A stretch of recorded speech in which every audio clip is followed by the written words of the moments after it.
Šiame video kalbėsiu apie nepasitikėjimą. Dauguma žmonių, norintys pradėti mokytis užsienio kalbą arba pradėję mokytis, susiduria su šia problema.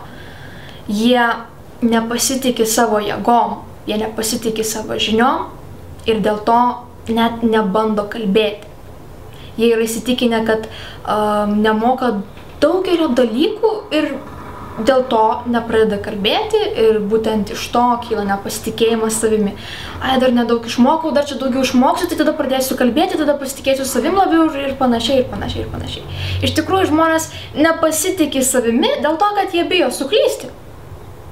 Tai yra akivaizdu.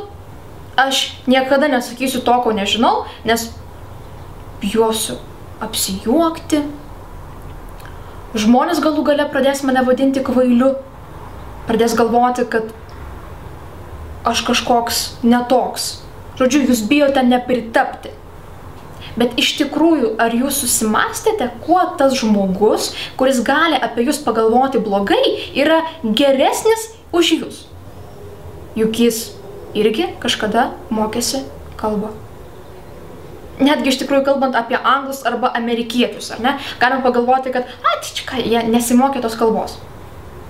Užmirštame vieną įdomų faktą.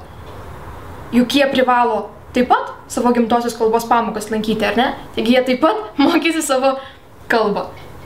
Taigi visi žmonės, kurie moka geriau kalbą už jūs, jie taip pat kažkada mokėsi. Ir negalvokite, kad jie kažką pagalvos blogo apie jūs, ar dar kažkokios nuomonės bus, juk jūs mokotės.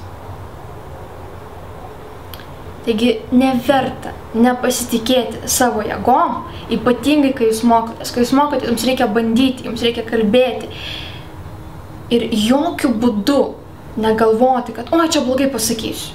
Ne, tai jūs prieš tai pagalvokite, pritaikykite visą informaciją, kurią žinote ir po to tai kalbėkite.